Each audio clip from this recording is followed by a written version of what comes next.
गीता के 111 सुविचार। 91 कर्म करते हुए फल की चिंता मत करो, कर्म करते रहो। 92 जो मनुष्य कर्मफल की इच्छा त्याग कर कर्म करता है वो निश्चित रूप से सुखी होता है। 93 कर्म करते हुए मनुष्य को अपनी इंद्रियों को वश में रखना चाहिए। 94 जो मनुष्य अपनी इंद्रियों को वश में रखता है वह निश्चित रूप से मोक्ष प्राप्त करता है। 95 जो मनुष्य क्रोध, लोभ और मोह से मुक्त है वह निश्चित रूप से मोक्ष प्राप्त करता है। 96 जो मनुष्य सत्य, अहिंसा, ब्रह्मचर्य और अपरिग्रह का पालन करता है वह निश्चित रूप से मोक्ष प्राप्त करता है। 97 जो मनुष्य सभी प्राणियों के प्रति दयालु है वह निश्चित रूप से मोक्ष प्राप्त करता है।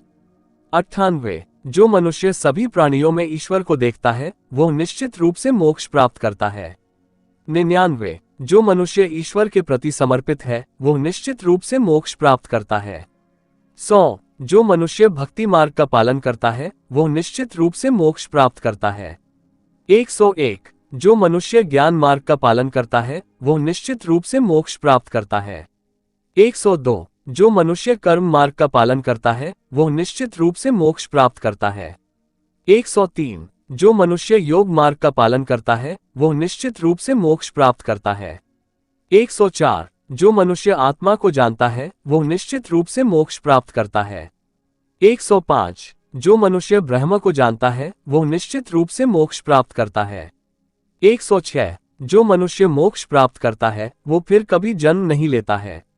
107 जो मनुष्य मोक्ष प्राप्त करता है वो अनंत सुख प्राप्त करता है। 108 जो मनुष्य मोक्ष प्राप्त करता है वो अनंत शांति प्राप्त करता है। 109 जो मनुष्य मोक्ष प्राप्त करता है वो अनंत आनंद प्राप्त करता है। 110 जो मनुष्य मोक्ष प्राप्त करता है वो अनंत ज्ञान प्राप्त करता है। 111 जो मनुष्य मोक्ष प्राप्त करता है वो अनंत शक्ति प्राप्त करता है। आशा है आपको ये जानकारी उपयोगी लगी होगी। धन्यवाद।